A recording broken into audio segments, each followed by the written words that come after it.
Hello दोस्तों, welcome to the channel psycho for you. दोस्तों मैं हूं संदीप। तो दोस्तों आज की क्लास शुरू करते हैं, जिसमें हम डिस्कस करने वाले हैं टॉपिक हमारा कॉग्निटिव एबिलिटीज। ठीक है, संज्ञानात्मक योग्यताएं हम इस क्लास में डिस्कस करेंगे। सो लास्ट क्लास में हमने फिजिकल डेवलपमेंट को लेकर के हमने चीजें डिस्कस की थी। उसमें जो हमने मैटर डिस्कस किया था वह बच्चे की एज के अकॉर्डिंग देखा जाए तो हमने 3 से 6 वर्ष तक का मैटर डिस्कस किया था। और आज भी हम जो कॉग्निटिव एबिलिटीज डिस्कस करेंगे, संज्ञानात्मक विकास है जो बच्चे का, वो 3 से 6 वर्ष तक का क्राइटेरिया हम इसमें डिस्कस करने वाले हैं। पहले भी हम 2 वीडियोस कर चुके हैं जो कि कॉग्निटिव डेवलपमेंट के रिगार्डिंग थी हमने। तो उसमें हमने जो डेटा डिस्कस किया था वह जन्म से लेकर के 1 वर्ष तक का था, और 1 वर्ष से लेकर के उसके बाद 3 वर्ष तक का डेटा हमने डिस्कस किया था। ठीक है, अगर आपको पता होगा तो पीछे हमने 2 वीडियो में किया है, 2 क्लासेस हम कर चुके हैं जो कि कॉग्निटिव डेवलपमेंट से रिलेटेड है। ठीक है, तो आज की क्लास में हम यहाँ पे कॉग्निटिव जो योग्यताएं कैसे विकसित होती हैं और कैसे मीन्स उनके कौशल हैं वो कैसे आते हैं, इसमें हम बेसिकली देखो, जब भी कॉग्निटिव डेवलपमेंट की बात आती है तो आपको पता है कि हम पियाजे को बिल्कुल भी मिस नहीं कर सकते। जो भी पियाजे थ्योरी है इसको हम मिस नहीं कर सकते। सो पियाजे थ्योरी को लेकर के ही मीन्स यहाँ पे चीजें डिस्कस करेंगे। सो कैसे बच्चे का जो कि प्रतीकात्मक विचार है, मीन्स सिंबॉलिकल थिंकिंग कैसे विकसित होती है। ठीक है, फैंटेसी उसमें कैसे आती है, मीन्स जो वह कल्पनाएं करता है बच्चा वो कैसे आती हैं उसमें। और जो कुछ संज्ञानात्मक योग्यताएं होती हैं कि बच्चा अपने दूसरों के एटीट्यूड से देख पाता है या नहीं देख पाता, वस्तुओं का को किस तरीके से मिलाता है वह। ठीक है, वस्तुओं का आपस में क्या संबंध है उसकी पहचान करना। ठीक है, एक कंजर्वेशन का गुण जो आपको पता है कि पियाजे की 3rd स्टेज में आता है। ठीक है, और वर्गीकरण करना, क्रमबद्धता। ठीक है, तो ये सारी चीजें हम यहाँ पे जो योग्यताएं हैं बच्चे की, जिसमें कहीं ना कहीं पता चलता है कि भाई वह मानसिक विकास उसका हो रहा है, जहाँ जो यह मीन्स कॉग्निटिव एबिलिटीज है वो बच्चे में उभर के आ रही है। ठीक है, तो वो जब बच्चा ऐसी चीजें करने लग जाता है जो यहाँ पे लिखी हुई है ना, तो हम कह सकते हैं, तो ये सारी चीजें हम यहाँ पे डिस्कस करेंगे। सो यहाँ पे आप देख सकते हो कि कैसे बच्चे की रियलिज्म कैसे बनता है, बच्चा जो रियलिटी है उसको कैसे जान पाता है, और जो जादुई विचार शक्ति है वो कैसे विकसित होती है बच्चों में। ठीक है, सो काफी चीजें यहाँ पे हम डिस्कस करने वाले हैं। और मैं बता दूं कि यह क्लास हमारी 2 पार्ट्स में होने वाली है, क्योंकि क्लास काफी लंबी हो जाएगी मुझे पता है, तो इसलिए हम इसको 2 पार्ट्स में पढ़ेंगे। आज जितना भी पढ़ा जाएगा मैटर उसको हम डिस्कस कर लेंगे। ठीक है, सो हम यहाँ से स्टार्ट करते हैं अपना टॉपिक। देखो यहाँ पे क्या कह रहे हैं, कह रहे हैं पियाजे के अनुसार संज्ञानात्मक विकास की 4 अवस्थाएं। ये हमें बिल्कुल पता है, ये हम पहले भी क्लासेस में डिस्कस कर चुके हैं ये चीजें, कि पियाजे की जो 4 अवस्थाएं हैं वो आपको पता है। सेंसरी मोटर जो उसने बताई थी, ठीक है, प्री ऑपरेशनल और कंक्रीट ऑपरेशनल, और एक थी फॉर्मल ऑपरेशनल। ठीक है, तो इसका जो कि एज का क्राइटेरिया रहता है वो भी आपको इसको याद रखना पड़ेगा। जो सेंसरी मोटर की अगर बात करें तो यह जन्म से लेकर के 2 वर्ष तक की होती है, और जो प्री ऑपरेशनल है यह 2 से लेकर के 6 या 7 वर्ष तक होती है। और जो हमारे पास कंक्रीट ऑपरेशनल है यह 7 से लेकर के इसको हम 11 वर्ष तक की रखते हैं, इस एज को, इस अवस्था को। और जो फॉर्मल ऑपरेशनल स्टेज है पियाजे की, यह 11 से अबव चली जाती है। ठीक है, यह 11 से जो अबव है बच्चे की जितनी भी एज, ठीक है, वो 11 से अबव चली जाती है, जो कि फॉर्मल ऑपरेशनल स्टेज है। तो जो भी इसमें गुण आते हैं बच्चे में, तो देखो आज जो हम यहाँ पे इतना तो मीन्स गैस आप कर ही सकते हो कि भाई आज जो हम मैटर डिस्कस करने वाले हैं वह 3 से 6 वर्ष तक का मैटर है ना, क्योंकि यह बच्चे की शाला पूर्व एज इसको बोला जाता है। ठीक है, जब प्री प्राइमरी एजुकेशन की स्टेज हम इसको बोल सकते हैं। ठीक है, मीन्स जब बच्चे को हम आंगनबाड़ी में एडमिट करते हैं किसी, या शाला पूर्व केंद्र में एडमिट करते हैं, तो उसकी एज लगभग ये होनी चाहिए 3 से लेकर के 6 वर्ष तक। 6 वर्ष के बाद बच्चा हम कह सकते हैं कि फॉर्मल एजुकेशन में प्रवेश कर जाता है। ठीक है, सो इस एज के अकॉर्डिंग देखा जाए 3 से 6 वर्ष, तो हम यहाँ पे कह सकते हैं कि यह जो कि प्री ऑपरेशनल स्टेज है, प्री ऑपरेशनल स्टेज सेकंड जो स्टेज है पियाजे की, ठीक है, उसका डेटा है यह। ठीक है, तो प्री ऑपरेशनल स्टेज के बारे में आपको पता होना चाहिए। सो फर्स्ट ऑफ ऑल चीजों को डिस्कस करने से पहले हम प्री ऑपरेशनल स्टेज है वो उसको ही हम देख लेते हैं। ठीक है, हमारे पास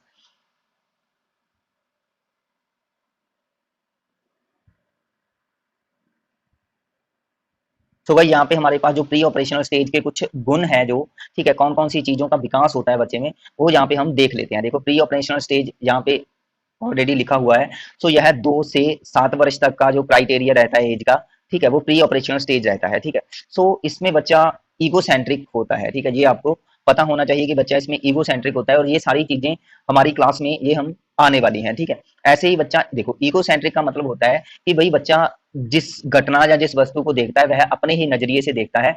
वह अपना जो उसका एटीट्यूड होता है चीजों को देखने का, घटनाओं को देखने का, या चीजों को समझने का, तो वो दूसरों से अलग होता है। ठीक है, तो उसी गुण को बोलते हैं ईगोसेंट्रिक, ठीक है, जो कि यह गुण है। ऐसे ही एनिमिज्म की बात करें तो इसको जीवात्मक या जीववाद का गुण बोल देते हैं, कि बच्चा जो निर्जीव वस्तुएं हैं उसमें यह सोचता है कि उसमें कहीं ना कहीं वो लिविंग सोर्स में आते हैं, कि कहीं ना कहीं वो संजीव वस्तुओं में आती हैं, कहीं ना कहीं उसमें जान होती है, जिंदगी होती है, वो चल फिर सकती हैं और इंसान की तरह वो बोल सकती हैं, ठीक है। सो वह निर्जीव वस्तुओं को संजीव मानता है, इट मीन्स यह एनिमिज्म में आता है। सेंट्रिएशन का मतलब होता है कि जब वस्तु किसी एक ही घटना के एक ही पहलू को मीन्स एक विशेषता मान करके उस पर उसी तरीके से रिएक्ट कर दे, ठीक है, इसको बोलते हैं केंद्रीकरण, हिंदी में बोलते हैं इसको केंद्रीकरण, इंग्लिश में सेंट्रिएशन इसको बोल देते हैं। मीन्स जो बच्चों का ध्यान होता है वह किसी स्पेसिफिक वस्तु को एक विशेष वस्तु मान करके उसको उसी तरीके से रिएक्ट करते हैं।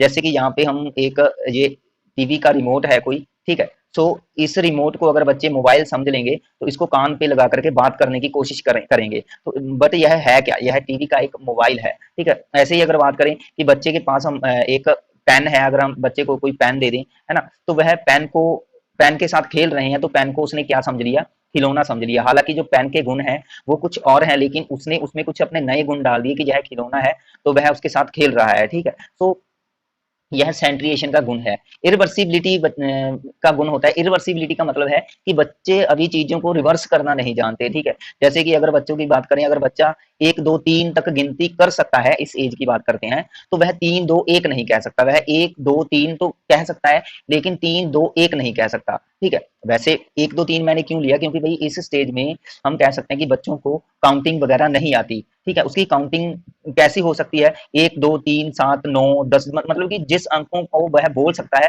वो अंक वह बोल देता है, बट उसको इसकी सीरीज नहीं पता होता है कि 3 के बाद 4 भी आ सकता है, 5 भी आ सकता है। वह जरूरी नहीं है 1 के बाद 2 बोले, वह 1 के बाद 4 भी बोल सकता है, 3 भी बोल सकता है, ठीक है। और वह चीजों को रिवर्स नहीं करता, इसलिए इसको बोलते हैं इरिवर्सिबिलिटी का गुण, ठीक है। और ऐसे ही अनरियलिज्म की बात करें तो बच्चों को वास्तविकता के बारे में पता नहीं होता, क्योंकि अगर देखो एनिमिज्म में हमने क्या पढ़ा कि निर्जीव वस्तुओं को संजीव समझता है, तो इट मीन उसको वास्तविकता नहीं होती उसमें, ठीक है। सो इसको बोलते हैं इन रियलिज्म। इनिशिएटिव पीरियड है जो कि इसका मतलब होता है अंतदर्शी, इसको हम अंतदर्शी पीरियड बोलते हैं, अंतदर्शी अवधि, जो कि यह 4 से 7 वर्ष तक होती है, इस स्टेज में आती है हमारे पास प्री ऑपरेशनल में। फर्स्ट ऑफ ऑल इस क्वेश्चन मींस इसके बारे में याद रखना कि जो कि अंतदर्शी पीरियड होता है वह किस स्टेज में आता है, वह प्री ऑपरेशनल स्टेज में आता है। ये क्वेश्चन आपको मिल सकता है। इसका मतलब ये होता है कि बच्चे कुछ ना कुछ, जैसे कि अभी हमने एक एग्जाम्पल किया था कि बच्चे काउंटिंग तो कर सकते हैं, ठीक है, बच्चे गिनती कर सकते हैं, लेकिन उसमें एक क्रमबद्ध तर्क नहीं होता। जैसे कि वह 1 बोल रहे हैं, 2 बोल रहे हैं, 3 बोल रहे हैं, उसके बाद उसने 5 बोल दिया, और उसके बाद उसने 9 बोल दिया, फिर उसने 10 बोल दिया, ठीक है। तो यह एक क्रमबद्ध जो सीरीज है ये नहीं चल रही, इसमें वह तर्क का यूज नहीं कर रहे, वह लॉजिक नहीं लगा सकते। जो भी चीजें उसके माइंड में आ रही है, जो भी मीन्स अंकों को वह बोल सकते हैं, उसको जस्ट वह बोल रहे हैं, उसको इसमें मीन्स सीरीज का इसका कोई नहीं पता, उसको लॉजिक नहीं पता इसका, और उसको कोई भी क्रमबद्ध तर्क नहीं पता, इसलिए इसको बोलते हैं इनिशिएटिव पीरियड, ठीक है, अंतदर्शी काल इसको बोलते हैं। मीन्स इसमें बच्चा अगर मीन्स काउंटिंग कर रहा है तो वह उसका कोई तर्क नहीं होता, उसे पता नहीं होता। और बच्चे को मीन्स अगर हम कह दें कि 2 और 2 4 होते हैं, तो इसको वह रट्टा लगा लेगा कि भाई 2 और 2 4 होते हैं, लेकिन उसका यह जो एक मीन्स तर्क है या जो इसके पीछे क्या लॉजिक है इसके बारे में नहीं पता होगा, ठीक है। तो इसलिए इसको बोलते हैं इनिशिएटिव पीरियड। कलेक्टिव मोनोलॉग की बात करें तो इसमें मीन्स बच्चा कुछ कुछ ऐसी क्वेश्चनिंग करता है जो कि मीन्स सरप्राइज करने वाली होती है, मीन्स वह दूसरों को सरप्राइजिंग करता रहता है। जैसे कि बच्चा पूछता है कि भाई पंछी है वो आकाश में क्यों उड़ते हैं, और पंछी उड़ सकते हैं तो हम क्यों नहीं उड़ सकते, ठीक है। और वह कहता है कि अगर रेलगाड़ी है वह मीन्स ट्रैक पर ही क्यों चलती है, वह सड़कों पर क्यों नहीं चलती, वह रोड पर क्यों नहीं चलती, ठीक है। मीन्स इस तरीके की आकाश नीला क्यों है, ठीक है, वर्षा कैसे हो रही है, ठीक है।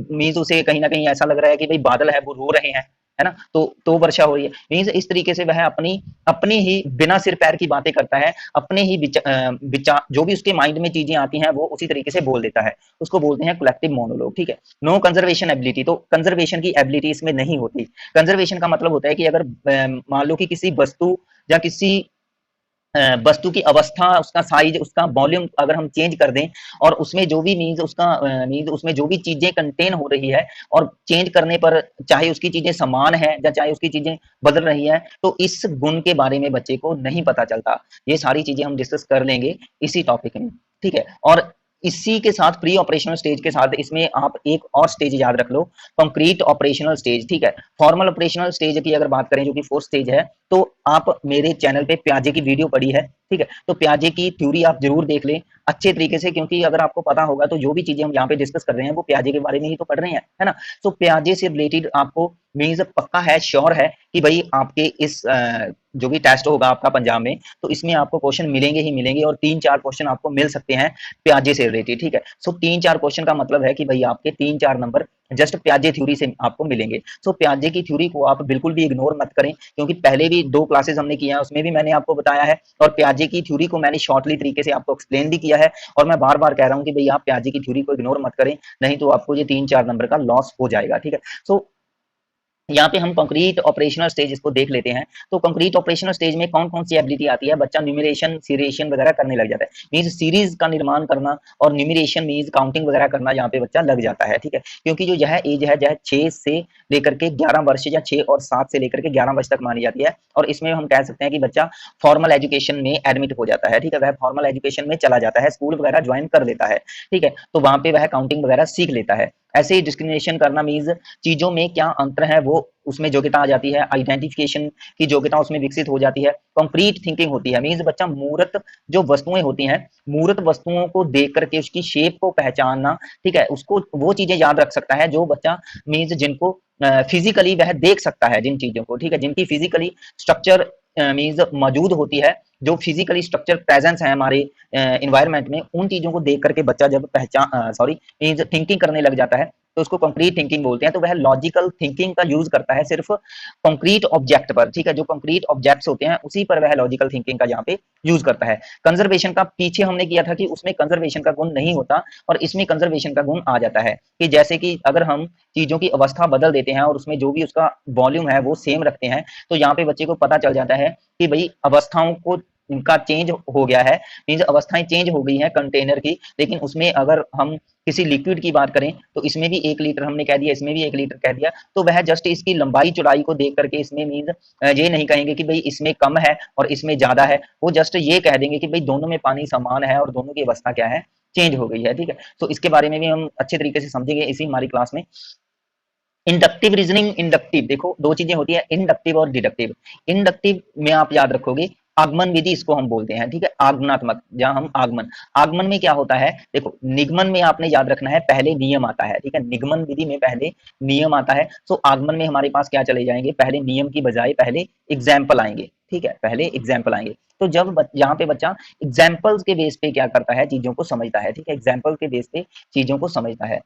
निगमन विधि में अगर बात करें तो बच्चा नियमों नियमों को समझने लग जाता है, और नियमों के बेस पे वह अपने दिमाग में एग्जाम्पल्स जो होते हैं वो सेट कर सकता है, ठीक है, लेकर के आ सकता है कि अपने आप नियम को समझ के उसके दिमाग में एग्जाम्पल आ जाते हैं। लेकिन यहाँ पे बच्चे को पहले एग्जाम्पल्स प्रोवाइड करने पड़ते हैं, फिर वह उसका कोई ना कोई नियम सीख सकता है।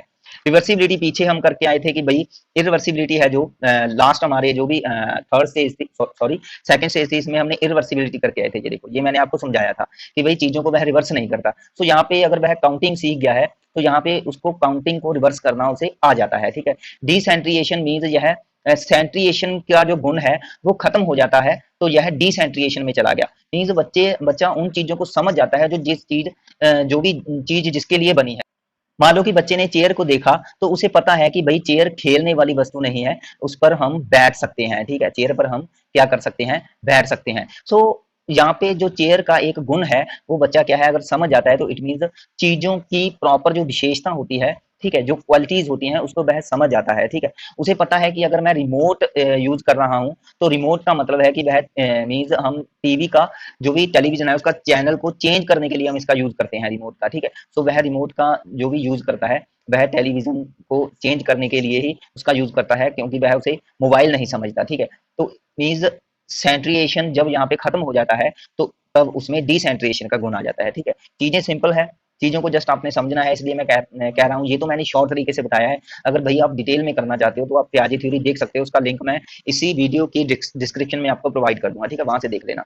सो हम अपना टॉपिक देख लेते हैं यहाँ पे। तो ये कुछ चीजें इसलिए पहले बता दी क्योंकि चीजें आगे आएंगी तो आपको भाई प्रॉब्लम ना आए चीजों को अच्छे तरीके से समझने में, ठीक है, इसलिए मैंने यहाँ पे इसको पहले ही कवर करा दिया। तो यहाँ से हम अपना टॉपिक स्टार्ट कर देते हैं, जैसे कि यहाँ से हमारा टॉपिक स्टार्ट होगा।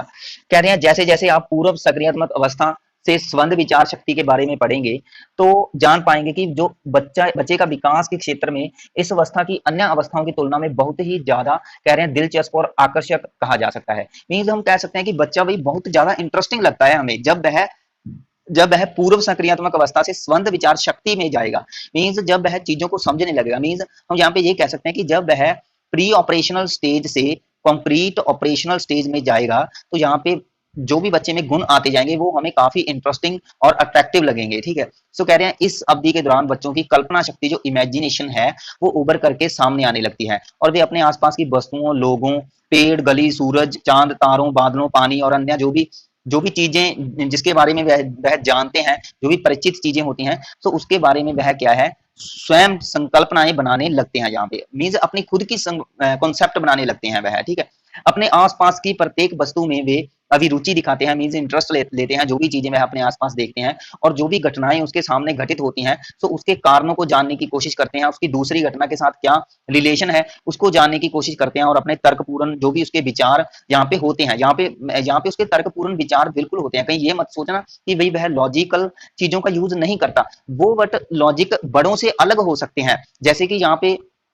मैं एक एग्जांपल ले लेता हूं कि बच्चे ने रात को वह तारे देख रहा है तो कहीं ना कहीं भाई उसे ये भी लगता होगा कि शायद ऊपर रात को जब रात हो जाती है तो हम अपनी लाइट्स वगैरह ऑन कर देते हैं, है ना, हम सारी अपनी घर की लाइट्स ऑन कर देते हैं। तो कहीं ना कहीं शायद बच्चे का भी जो तर्क है, जो बच्चे की भी लॉजिक थिंकिंग यह कहती होगी कि भाई जब ऊपर अंधेरा हो जाता है तो ऊपर भी घर हो सकते हैं और वो घरों की जो लाइट्स है वह ऑन हो जाती है जो हमें तारों के रूप में दिखाई देती हैं कि भाई ऊपर आकाश में लोग रहते होंगे और रात को वह अपनी लाइट्स ऑन कर लेते होंगे तो भाई फिर हमें वो तारों के रूप में दिखाई देती हैं। ये मैं बच्चे की थिंकिंग बता रहा हूँ, तो ऐसा बच्चा सोच सकता है यहाँ पे। ठीक है, तो इसलिए हम कह सकते हैं कि उनके जो तर्कपूर्ण विचार होते हैं वो ये हो सकता है कि भाई बड़ों से कुछ अलग नजरिए वाले होते हैं। ठीक है, तो ये चीजें आगे भी आएंगी। तो कह रहे हैं कि तर्कपूर्ण विचार भी होते हैं जिनमें कह रहे हैं संभवत कुछ आपको अचंभे में भी डाल सकते हैं। तो जो भी मैंने एग्जांपल लिया यह आपको इस अचंभे में डाल सकता है। जैसे कि उदाहरण के लिए यहाँ पे कहा है कि 5 वर्षीय कविता को ही ले लेते हैं। एक कविता लड़की है, कह रहे हैं बगीचे में एक नुकीली डंडी से मिट्टी खोदने में वह व्यस्त थी और उसके पिता ने उसे काफी देर से इस क्रिया को करते हुए देखा और मीन्स कह रहे हैं देखकर हैरानी से पूछा कि वह क्या कर रही है।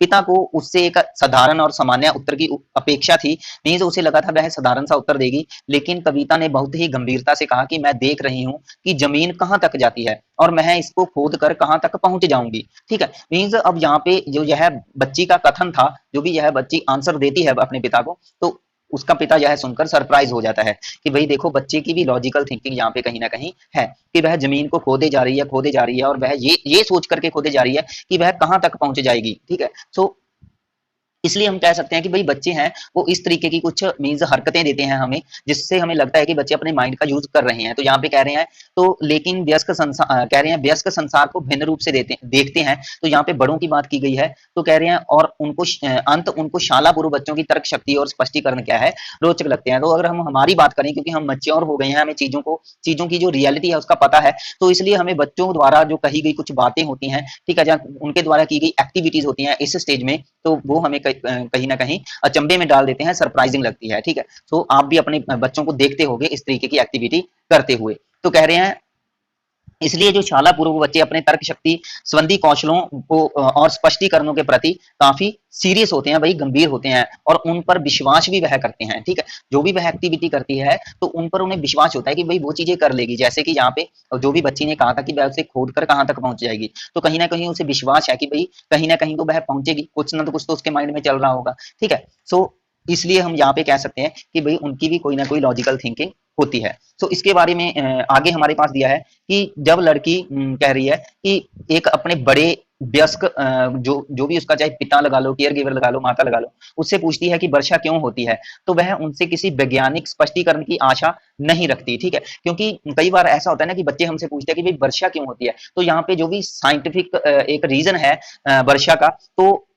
उसे यह नहीं पता होता, तो इसलिए यहाँ पे कहा है कि उसे इस तरीके की आशा नहीं होती कि भाई इसका कोई साइंटिफिक रीजन है, क्योंकि वह उस टाइम पे समय पे यही सोचती है कि भाई जब भगवान अपने अपने कह रहे हैं कंधे पर पानी रखे रखे थक जाता है, तो वह पानी को क्या है नीचे उड़ेल देता है, तो वह बारिश के रूप में पानी नीचे आ जाता है। ठीक है, मीन्स बच्चे का दिमाग अब इस पर यह काम कर रहा है कि जब भगवान पानी को अपने कंधों पर रखे रखे थक जाता है, तो वह बारिश आगे फिर वह पानी को उड़ेल देता है, क्योंकि वह थक जाता है भाई, तो फिर क्या है वर्षा हो जाती है। मीन्स यहाँ पे बच्चे को अब ऐसा लग रहा है। तो शाला पूर्व बच्चे कह रहे हैं अक्सर कई वस्तुओं और कारणों के बारे में कह रहे हैं स्वयं ही पता लगा लेते हैं, हालांकि वो रीजन क्या है हमें लगता है कि गलत है, लेकिन बच्चों के अकॉर्डिंग वह बिल्कुल क्या है सही होते हैं। बच्चों को भाई वो थिंकिंग सही लगती है जो वह कर रहे हैं। इसलिए मैंने पीछे भी आपको बताया था कि कभी भी बच्चों द्वारा जो कुछ सोची गई चीजें होती हैं उसको हम कभी भी गलत नहीं ठहराना चाहिए। ठीक है, वो सही ही होती हैं, क्योंकि वो अपने नजरिए से चीजों को मीन्स बना रहे होते हैं। ठीक है, तो यही उसकी एक लॉजिकल थिंकिंग होती है जो गलत होती है जहाँ पे,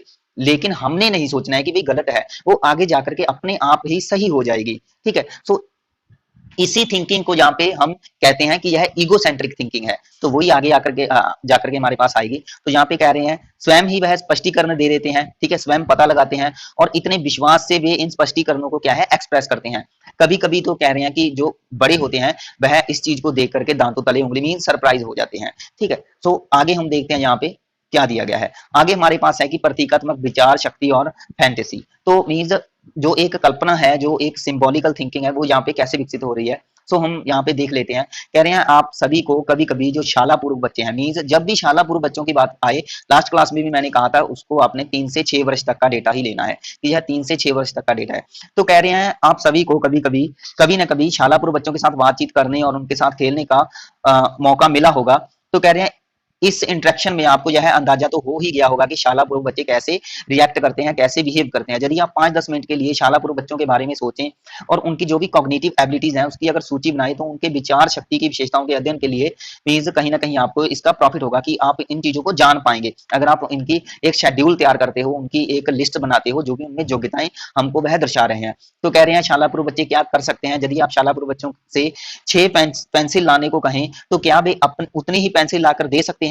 क्या वे कविता को याद कर सकते हैं? ठीक है, जहां उसे साथ साथ गा सकते हैं? क्या वे जो इंस्ट्रक्शन होते हैं उनको वह याद कर सकते हैं और उनको पालन कर सकते हैं? क्या उन्हें परिचित वस्तुओं के बारे में जानकारी होती है? यदि आप उन्हें बिना हैंडल वाली साइकिल का चित्र दिखाते हैं, तो क्या इस अधूरे चित्र को वह पहचान सकते हैं? क्या वे कुछ आम जानवर होते हैं जो हमारे मीन्स इन्वायरमेंट में आसपास हमारे रहते हैं, डॉग हो गया है ना, बिल्ली हो गई, तो उसके बारे में वह जानते हैं या नहीं जानते हैं? तो इस इन चीजों की अगर आप लिस्ट बनाते हो, इन चीजों के जो भी यह क्वेश्चन आए हैं, ठीक है, तो अगर इस क्वेश्चन के बारे में आप जान पाते हो, तो कहीं ना कहीं हमें उनकी जो भी विचार शक्ति है और जो भी मीन्स कल्पना शक्ति है वो निकल के सामने आएगी। ठीक है, तो हम यहाँ पे देख लेते हैं क्या कहा गया है। सो गाइस हमारे पास यहाँ पे थोड़ा सा पढ़ लेते हैं इस मैटर को भी। तो यहाँ पे कह रहे हैं कि पूर्व सक्रियात्मक अवस्था के बारे में विस्तृत जानकारी हासिल करने के लिए आए पहले हम यह जान लेते हैं कि इस अवस्था की विचार शक्ति की प्रमुख विशेषताएं क्या है। इस अवस्था में जो विचार शक्ति संवेदी क्रियात्मक अवस्था की विचार शक्ति से किस प्रकार वह भिन्न है। मीन्स मतलब कि इस अवस्था में जो बच्चों के विचार होते हैं वह जो सेंसरी मोटर स्टेज हम लास्ट क्लासेस में कर चुके हैं, तो उससे वह किस प्रकार भिन्न है। तो जैसा कि कह रहे हैं आप जानते हैं कि इस भिन्नता का मूल कारण प्रतीकात्मक रूप से सोच पाने की योग्यता है। देखो सिंबॉलिकल थिंकिंग हमने पीछे की क्लास में भी की थी और सिंबॉलिकल थिंकिंग ही हम इस क्लास में करेंगे। तो यहाँ पे भी देखो, लेकिन यहाँ पे जो उस तरीके की थिंकिंग है जो हमने जो सेंसरी मोटर स्टेज में हमने सिंबॉलिकल थिंकिंग की है, उससे जो इस स्टेज में हम करेंगे प्री ऑपरेशनल स्टेज में, उससे उस सिंबॉलिकल थिंकिंग से प्री ऑपरेशनल स्टेज की सिंबॉलिकल थिंकिंग बिल्कुल अलग होगी। तो यहाँ पे हम देख लेते हैं। कह रहे हैं प्रतीकात्मक रूप का मतलब है सिंबॉलिकल थिंकिंग। ठीक है, सोच पाने के कारण बालिका वस्तुओं और घटनाओं का मानसिक कॉन्सेप्ट संकल्पन की जब भी बात आए तो आपने दिमाग में रखना है कॉन्सेप्ट। देखो भाई, कॉन्सेप्ट को अगर आप नहीं समझते तो यह एक इजी, इतना सा मीन्स ध्यान में रखना कि जब भी हम चीजों को देख करके उसका नाम दे देते हैं तो उसका नाम ही एक कॉन्सेप्ट होता है। ठीक है, सो मीन्स चीजों को पहचान लेना ही एक कॉन्सेप्ट है। तो वही चीज है कि वस्तुओं और घटनाओं का मानसिक संकल्पन जब कर पाते हैं, तो यदि वस्तु अथवा घटना उसके सामने न भी घटे तो भी वह अपने मस्तिष्क में उसका जो एक चित्र है, मीन्स उसकी इमेज है, उसके माइंड में वह क्या है चित्रण कर पाते हैं। मीन्स इमेज को मीन्स अपने माइंड में बना लेते हैं और उसके बारे में सोच सकती हैं, जो भी बच्चियां होती हैं या बच्चे होते हैं। अर्थात बालिका की जानकारी केवल उन्हीं वस्तुओं के बारे में सीमित नहीं रहती जिनको वह देख सुन पाते हैं। कह रहे हैं कि अब वह कल्पना या पूर्व अनुमान भी लगा सकती है और यह योग्यता उसे और यह योग्यताओं से और जानकारी हासिल करने में क्या है, मदद करती है। तो यहाँ पे किस तरीके की उसकी कल्पना होती है, ये हम देख लेते हैं। एग्जाम्पल दिया गया है, इसको हम देख लेते हैं। कह रहे हैं कि एक 4 वर्षीय बच्ची है, किसी मुरझाए हुए पौधे को देख करके कहती है कि इसको पानी नहीं मिला है, ठीक है। इससे यह स्पष्ट होता है कि जो भी प्लांट है, जो भी पौधा है, उसके मुरझाने का कारण उसको यहाँ पे पता है। तो आपको शायद याद होगा कि किसी कारण का अनुमान लगाने की योग्यता संवेदी क्रियात्मक अवस्था की छठी अवस्था में भी हमने की थी। तो मैंने पहले ही आपको बता दिया था कि भाई हमने सेंसरी मोटर की जो मीन्स सिक्स्थ सब स्टेज की थी, तो उसमें भी हमने अनुमान लगाने की योग्यता हमने पढ़ी थी, ठीक है। हम सिंबॉलिकल थिंकिंग के बारे में जहाँ पे बात करें, तो जस्ट आपको इतना याद रखना है कि जब बच्चा सिंबल को देख करके सोचता है और उसकी इमेज, उसकी शेप, उसका जो भी साइज है, उसकी एक विशेषता है, उसका रंग है, मीन्स इन सब चीजों को अपने माइंड में वह बना लेता है, ठीक है, अपने माइंड में सेट कर लेता है इन सारी योग्यताओं को, ठीक है। तो उसे आगे जाकर के मीन्स वह चित्रित भी कर सकता है, या पूर्व अनुमान लगा सकता है, या कल्पना कर सकता है। तो इस मीन्स अवधि में, तो इसको हम यहाँ पे सिंबॉलिकल थिंकिंग इस तरीके की बोल सकते हैं, ठीक है। सो यहाँ पे उसकी जो सिंबॉलिकल थिंकिंग होती है, वो जस्ट उन्हीं चीजों पर होती है जो मीन्स वह चीजें पहले देख चुका होता है। कि जैसे कि यहाँ पे हमने एग्जाम्पल लिया था ना बच्ची का, कि भाई उसने पौधे को मुरझाने का कारण है जो कि उसे पानी नहीं मिला, उसे पहले से ही याद था इस चीज के बारे में कि भाई पौधे को अगर हम पानी देते हैं तो वह मुरझाता नहीं है, इस चीज के बारे में उसे पता था। तो इसलिए उसने पौधे के मुरझाने का जो कारण है वह बता दिया, ठीक है। सो ये हमारे पास सिंबॉलिकल थिंकिंग थी। ऐसे ही आगे जो उसके हमारे पास आ रही है फैंसी एंड कल्पना शक्ति, ठीक है। फैंसी में देखो कह रहे हैं आप सिंपली दोनों चीजें ही कल्पना ही है, ठीक है। तो कह रहे हैं आप जानते हैं कि संवेदी क्रियात्मक अवधि में अगर हम सेंसरी मोटर स्टेज की बात करें, जो कि जन्म से लेकर के 2 वर्ष तक की थी, जो हमने पीछे क्लास में कर चुके हैं ऑलरेडी। सो उसमें कह रहे हैं वस्तुओं को उठा करके, पकड़ करके, जांच परख करके, ठीक ठीक है, बच्ची क्या है खेलती है। वह कह रहे हैं यह बंदर वाले खिलौने से जुड़ी जो डोरी होती है, खींचकर उसे चलाने का भी प्रयास करती है, ठीक है। सो इनसे वह जो ड्रम होता है, ड्रम से आवाज निकालने का भी यहाँ पे कह रहे हैं प्रयास करती है, और उसे पीट मीन्स ड्रम को पीटती है। खेल के दौरान कह रहे हैं भी जो भी उसके कल्पना का जो तत्व है, वह संवेदी क्रियात्मक अवधि के अंत में मीन्स जो सेंसरी मोटर स्टेज है, इसके एंड में क्या है, वह उभर जाता है, ठीक है। उसके बाद हमारे पास कह रहे हैं अगर शाला पूर्व वर्षों के प्रारंभ में बात करें तो वह झूठ मूठ के खेल खेलते हैं, मीन्स ऐसे खेल जिसमें रियलिटी नहीं होती, जिसमें एक सच्चाई नहीं होती, ठीक है। इस तरीके की जो भी एक्टिंग है वो वह करते हैं। तो इसमें हम देख लेते हैं, जैसे कह रहे हैं कि कागज की एक चिड़िया है और वह चिड़िया उसका पीछा कर रही है। जैसे कि वह कह रही है कि बच्ची एक ऐसा मानती है कि उसने एक कागज की चिड़िया उसको डोरी से बांध रखा है, धागे से पकड़ रखा है, और वह उसको उसके आगे आगे भाग रही है, और उसे यह लग रहा है कि भाई एक जो चिड़िया है वह उसका पीछा कर रही है। तो कह रहे हैं इस झूठ मूठ के खेल में इस दौरान वह कभी कभी पहाड़ी के पीछे छिपने की कोशिश करती है, जमीन पर नीचे झुकने की कोशिश करती है कि कहीं वह चिड़िया उसको देख ना ले, है ना। तो यहाँ पे वह एक्ट कर रही है ना, जो ठीक है, जो भी इस तरीके की खेल खेल में, तो यह कहीं ना कहीं जो भी उसकी कल्पना है इसको कहीं ना कहीं दर्शाता है। इसके बाद हमारे पास कह रहे हैं कि जो भी 3 से 6 वर्ष तक के बच्चे होते हैं, अपने हम उम्र बच्चों या वयस्कों को भी अपनी कल्पना से गढ़ी हुई कहानी या जो सिचुएशन है वह बताते हैं, मीन्स अपनी कल्पना से, जो कि अक्सर हम कह सकते हैं कि झूठ होता है उसमें। हाँ, लेकिन हम कह सकते हैं झूठ होता है, वो कहानी झूठ कहानियां हैं, झूठी होती है, लेकिन वही वो अपनी कल्पना से क्रिएट तो कर रहे हैं ना, कुछ क्रिएशन तो कर रहे हैं बच्चे, ठीक है। तो यहाँ पे उसका माइंड है वो एक्टिव है।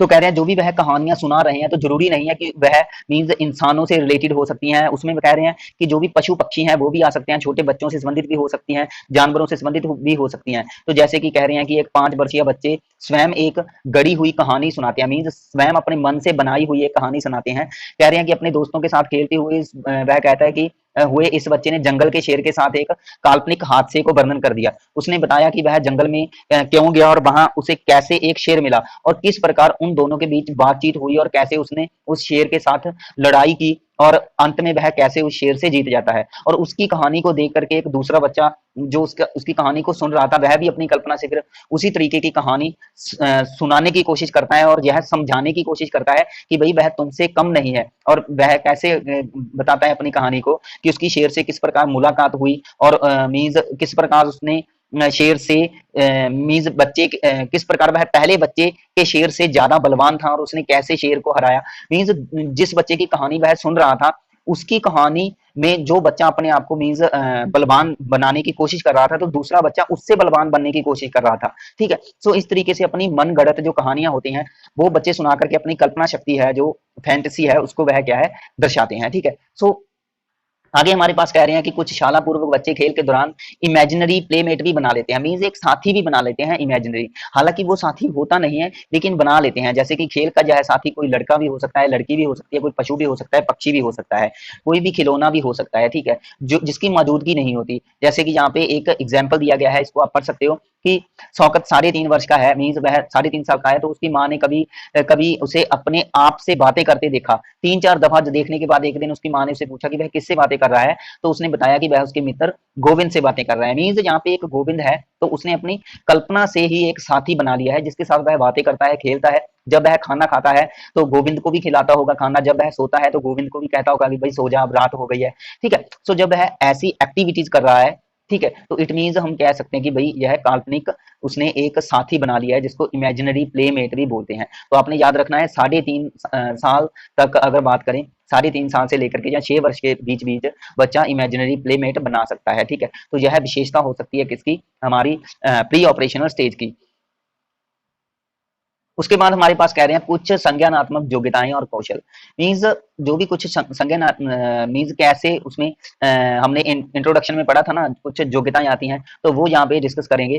तो हमारे पास पहली योग्यता तो यही है कि दूसरों के परिप्रेक्ष्य से देख पाना। तो ये चीज पॉसिबल है या इम्पॉसिबल है, मीन्स हम स्टेज की बात कर रहे हैं, प्री ऑपरेशनल स्टेज की, ठीक है। सो अगर वह दूसरों के नजरिए से चीजों को देख पाता है तो इट मीन्स उसमें ईगोसेंट्रिक का गुण तो खत्म हो गया, तो फिर तो वह कंक्रीट ऑपरेशनल स्टेज में चला गया। लेकिन हमने प्री ऑपरेशनल स्टेज में पढ़ा, प्री ऑपरेशन की भाई उसमें तो ईगोसेंट्रिक का गुण होता है, स्टार्टिंग में भी ये चीज मैंने आपको बता दी थी। तो इट मीन्स वह दूसरों के परिप्रेक्ष्य से नहीं देख पाता, ये चीज हम आगे पढ़ लेंगे। जहाँ पे कह रहे हैं दूसरों के नजरिए से, पहले हम इस मीन्स दूसरों के परिप्रेक्ष्य का मतलब है कि जो चीजें, जो घटना, जब जो वस्तु दूसरे उसको समझ आते हैं, तो बच्चा भी अगर उसी नजरिए से चीजों को समझता है तो उसको बोलते हैं दूसरों के नजरिए से देख पाना। तो वही चीजें यहाँ पे कह रहे हैं कि दूसरों के नजरिए से चीजों को देख पाना एक महत्वपूर्ण योग्यता है। यह हमारे अधिकांश सामाजिक अंतक्रिया के आधार पर होता है। तो प्याजे ने बच्चों में, कह रहे हैं, इस योग्यता के विकास का पता लगाया और उन्होंने बताया कि शाला पूर्व बच्चे को पूर्णत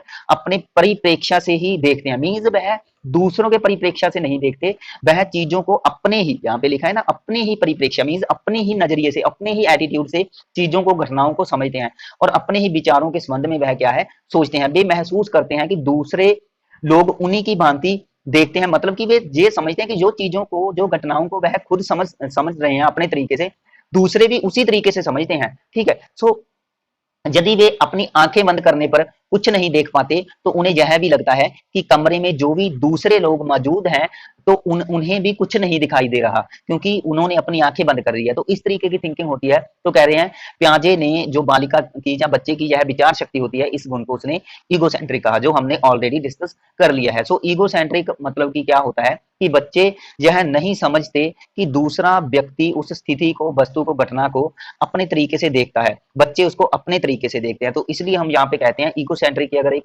डेफिनेशन की बात करें, तो जब बच्चे चीजों को दूसरों के नजरिए से नहीं देख पाते, या बच्चे मीन्स दूसरों चीजों को जो देखते हैं या घटनाओं को देखते हैं तो उनका तरीका बड़ों से अलग होता है, भिन्न होता है वयस्कों से, तो उस योग्यता को बोलते हैं ईगोसेंट्रिक। तो यही चीज है कि उनका कहना है कि शाला पूर्व बच्चे यह नहीं समझते, ठीक है, कि दूसरा व्यक्ति उसी वस्तु स्थिति को विभिन्न तरीके से देख सकता है और विभिन्न निष्कर्ष तक पहुंच सकता है, ठीक है, लेकिन ये बच्चे ये चीज नहीं समझते होते, ठीक है। तो ये हमारे पास आ गया ईगोसेंट्रिक का गुण, जो कि प्री ऑपरेशनल स्टेज में था। तो यहाँ पे ये कंक्लूजन निकल गया है कि भाई दूसरों के नजरिए से चीजों को देखना प्री ऑपरेशनल स्टेज में नहीं आता, और दूसरों के नजरिए से चीजों को नहीं देखना एक ईगोसेंट्रिक थिंकिंग होती है, जो कि प्री ऑपरेशनल स्टेज में आती है। सो गाइस, प्याजे ने यह थिंकिंग देखने के लिए कि बच्चों का जो मीन्स सोचना, बच्चों का सोचना होता है वह दूसरों से अलग होता है, जो भी बच्चे चीजें सोचते हैं। तो इसके लिए प्याजे ने यहाँ पे एक प्रयोग किया था, इसको थोड़ा हम पढ़ लेते हैं, फिर इसको एक इमेज के द्वारा मैं आपको समझा दूंगा। देखो यहाँ पे हमारे पास क्या कुछ लिखा गया है, देख लेते हैं एक बार।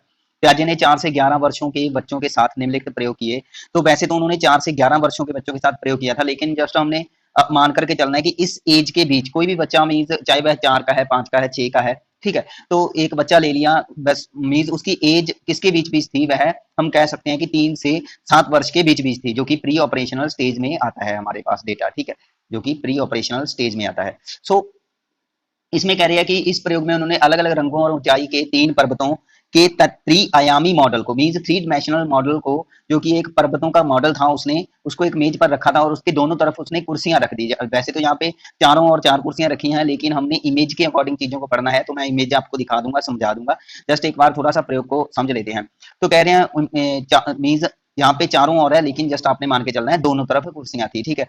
एक तरफ कुर्सी पर उसने एक बच्ची को बिठा दिया, दूसरी तरफ कुर्सी पर उसने उसकी गुड़िया रख दी, ठीक है। और उसके बाद उसने क्या किया कि जो भी अलग अलग तरफ से जो भी मॉडल्स थे, जो पिक्चर्स में मीन्स अलग अलग तरफ से बैठने पर, चारों तरफ बैठने पर जो भी इमेजेस, जो भी पिक्चर्स हमें दिखाई देती है, जो भी हमें दृश्य दिखाई देता है, तो उन दृश्यों को मीन्स उनके उसके पास कुछ फोटोज थे, ठीक है। तो यहाँ पे देखा है ना आपने, लिखा पड़ा है फोटोज। तो बच्ची को वो फोटोज दिखाए, उसके पास कुछ 10 फोटोज थे, तो वो फोटोज दिखा दिए बच्ची को अलग अलग। और कह रहा है कि फोटोज दिखाने के बाद उनसे कुछ अलग अलग क्वेश्चनिंग की, ठीक है। तो उस क्वेश्चन को हम इमेज में थोड़ा डिस्कस कर देंगे कि किस तरीके की उन्होंने क्वेश्चनिंग की थी, इसको हम इमेज में देख लेते हैं, ठीक है। सो गाइस आप यहाँ पे इमेज को देख सकते हो, यहाँ पे हमारे पास एक यह मॉडल है, ठीक है, जो कि पियाजे ने एक्सपेरिमेंट किया था। तो इसमें हमारे पास देखो कह रहे हैं कि जैसा कि मैंने कहा था कि दोनों तरफ हमारे पास यहाँ पे कुर्सियां रख दी थी, एक कुर्सी पर उसने बच्ची को बिठा दिया और दूसरी तरफ उस मीन्स उसकी एक गुड़िया रख दी थी, यहाँ पे आप देख सकते हो, ठीक है। सो अब यहाँ पे देखो क्या है, कह रहे हैं कि आप हमारे पास यहाँ पे ना चार दृश्य बन रहे हैं। एक दृश्य तो इस तरफ से है, एक दृश्य इस तरफ से है, और एक इस तरफ से है, और एक इस तरफ से है ना। चार दृश्य आपके पास बन रहे हैं। अगर आप इधर से देखोगे तो हमें हमें कुछ और दृश्य दिखाई देगा, इतना इतना है ना। तो हमें मीन्स कुछ और दृश्य दिखाई दे सकता है, मीन्स इस यहाँ पे इस एरिया को हम देख सकते हैं पहाड़ के, और इस एरिया को देख सकते हैं हम पर्वत के, है ना। और अगर हम उस तरफ से देखेंगे तो हमें कुछ पर्वत का कुछ और अलग से एरिया दिखाई देगा। अगर हम गुड़िया की पॉइंट ऑफ व्यू से देखेंगे, जिधर गुड़िया बैठी है, ठीक है, तो इधर से हमें कुछ और अलग से मीन्स चीजें दिखाई देगी पहाड़ों की, है ना। सो और अगर हम इधर सामने से देखेंगे तो हमें कुछ और दृश्य दिखाई देगा पहाड़ों का, ठीक है। सो इस तरीके से यहाँ पे अलग अलग दृश्य बन रहे हैं। तो यहाँ पे प्याजे के पास कुछ फोटोज थी जो कि अलग अलग दृश्य से थी, वह इस तरीके से इधर से देखने पर जो फोटोज बनती है, इमेज बनती है, वो भी थी उसके पास, और इधर से देखने पर भी, और इधर से भी, और इधर से भी, चारों ओर की उसके पास कुछ काफी फोटोज थी, 10-12 फोटोज थी। तो उसने बच्ची को फोटोज दिखानी शुरू कर दी, ठीक है। तो उसने कहा कि आप वो फोटोज को चूज करो, उस फोटो को देखो जस्ट, जिसमें जस्ट जो इमेज आपको यहां से दिख रही है, ठीक है। तो बच्ची ने अपने माइंड से मीन्स अपनी थिंकिंग के बेस पे उस फोटो को तो चूज कर लिया जो उसको यहां से दिखाई दे रही थी बच्ची को, लेकिन फिर उसने कहा कि आप उस फोटो को चूज करो जो इस पॉइंट ऑफ व्यू से दिख रही है। यहीं पर बैठ करके आपने जो फोटो गुड़िया को दिख रही है, जो इमेज, जो दृश्य गुड़िया को दिख रहा है, वो आपने चूज करना है, इस लड़की को कहा, ठीक है। तो यहाँ पे लड़की क्या है कि कंफ्यूज हो गई, वो उसी दृश्य को उठा लेती वापस जो उसे यहाँ से दिखाई देता था। तो यहाँ पे यह कंक्लूजन निकलता है कि भाई बच्ची को लगता है कि चारों तरफ से उसे वही दृश्य बनता है जो यहाँ से दृश्य बन रहा है, जो उसके सामने दृश्य बन रहा है, वो इधर से भी वही सेम दृश्य होगा, इधर भी वही सेम होगा, और इधर भी वही सेम होगा, ठीक है। तो मीन्स बच्ची जो स्वयं देखती है उसे लगता है कि गुड़िया भी वही सेम व्यू देख रही है जो उसे खुद दिखाई देता है। तो वह अपने माइंड से अलग व्यू को गैस नहीं कर रही यहाँ पे। सो यही थिंकिंग है जिसको हम ईगोसेंट्रिक थिंकिंग कहते हैं, ठीक है। सो यह एक प्रयोग किया था प्याजे ने। होप के यह प्रयोग आप समझ गए होंगे, ठीक है। सो इस प्रयोग से यह झलकता है कि भाई उसकी थिंकिंग है वो ईगोसेंट्रिक होती है, मीन्स दूसरे चीजों के बारे में क्या सोच रहे हैं, देख रहे हैं, समझ रहे हैं, वह बच्ची इस चीज को नहीं मानती। उसे बस ये लगता है कि जो वह देख रही है चीजों के बारे में, दूसरे भी उसी चीज को ही देखते हैं, ठीक है। तो होप के ये आपको एक्सपेरिमेंट समझ में आ गया होगा। सो गाइज आज की क्लास में हम इतना ही टॉपिक पढ़ेंगे क्योंकि वीडियो काफी ज्यादा चली गई है। सो आगे की क्लास में हम इसके आगे वाला जो मैटर है वो डिस्कस कर लेंगे, इसकी सेकंड पार्ट में हम डिस्कस कर लेंगे कल की क्लास में। सो जस्ट रिक्वेस्ट है कि आपको चैनल के साथ बने रहना है, ऐसे ही हम चीजों को धीरे धीरे करते रहेंगे, क्योंकि लास्ट वीडियो में मैंने बताया था कि भाई लॉकडाउन चल रहा है, आपको पता है कि थोड़े थोड़े दिनों का लॉकडाउन लगा देती है गवर्नमेंट अपनी मर्जी से। कभी 4 बजे से लेकर के सुबह के 8 बजे तक लगा देती है, शाम को 4 बजे से लेकर, बस इनका चलता रहता है जैसे भी है। तो आपका जो एग्जाम है इसकी डेट अभी क्लियर नहीं है ना। तो इसलिए हम थोड़ा सा चीजों को स्लो कर रहे हैं, बट जितना भी हो रहा है कर जरूर रहे हैं, है ना। ऐसा नहीं होगा कि इस बार हम कोई क्लास को मिस कर देंगे। मैं पूरा कोशिश करूंगा कि आपको डेली कोई ना मीन्स डेली आपको क्लास मिलती रहे, ठीक है। मीन्स कोई भी डे ऐसा नहीं होगा कि जो कि मैं मिस कर दूंगा। कई बार ऐसा हो सकता है कि भाई कई बार कोई जरूरी काम हो जाता है या कोई प्रॉब्लम हो जाती है, तो कई बार हम टाइम नहीं दे पाते चैनल को, लेकिन लॉकडाउन की वजह से इस बार मेरे पास बहुत टाइम है और हम अपना जो भी एनटीटी का यह सिलेबस है, जो भी आपके पेपर में चीजें आने वाली हैं, आपके एनटीटी के पंजाब में जो भी पोस्टें आई थी, तो वो सारी चीजें हम यहाँ पे डिस्कस करेंगे, ये आपको पता ही है, ठीक है। तो चैनल के साथ जुड़े रहना। अगर यह वीडियो आपको अच्छी लगी तो वीडियो को लाइक जरूर करें, हमारे चैनल को सब्सक्राइब करें, हमारे चैनल को सपोर्ट करें, ज्यादा से ज्यादा शेयर करें चीजों को, ताकि ज्यादा से ज्यादा हमें कैंडिडेट जुड़ सकें और उन्हीं कैंडिडेट की वजह से जो हमें मोटिवेशन मिलेगी, ठीक है, तो उसी मोटिवेशन के कारण हम आपके लिए ज्यादा काम करेंगे। तो बार बार रिक्वेस्ट यही है कि भाई आपको चैनल के साथ जुड़ना पड़ेगा। अगर चीजें आपको कहीं ना कहीं बोरिंग लगती हैं, ठीक है, तो अपना एक शेड्यूल सेट करिए, अपना एक माइंड है उसको उन चीजों के साथ लगाइए कि भाई ये चीजें हमें करनी ही करनी पड़ेगी, क्योंकि यह आपकी जॉब की बात है यहाँ पे, ठीक है। ये चीजें मतलब कि देखो, ये चीजें बोरिंग हो सकती है लेकिन बच्चों के लिए बोरिंग होती हैं। आप अब मैच्योर हो गए हो, आप इन लेक्चर्स को समझ सकते हो आसानी से, इजीली तरीके से, ठीक है। बच्चों के लिए यह चीजें बोरिंग होती है जो चीजें हम पढ़ रहे हैं, ठीक है। अभी कोशिश करेंगे कुछ नई चीजों को नई चीजों के साथ एक्सप्लेन करने की, क्योंकि चीजों को अभी हम ज्यादा गहराई से समझ रहे हैं, उसके नोट्स प्रिपेयर कर रहे हैं भाई, उन पर टाइम लगता है, ठीक है, चीजों को टाइप करने में टाइम लगता है। तो यहाँ पे जो भी यह मैटर हमारे पास दिया गया है, इस मैटर को एक नोट्स बना करके इनका इसको हम एक्सप्लेन करेंगे, इनकी सारी वीडियोस को, ठीक है। तो और बार बार हम ये भी कहते हैं कि भाई एमसीक्यू भी हमारे आएंगे, जस्ट आपको वेट करना पड़ेगा। सो वेट एंड वॉच, और चैनल को सब्सक्राइब जरूर करिए, बेल आइकन को जरूर प्रेस करिए ताकि वीडियो की नोटिफिकेशन आपको मिल जाए। सो मिलते हैं कल की क्लास में, इसी वीडियो का अगला पार्ट कल की क्लास में करेंगे। Thanks for watching.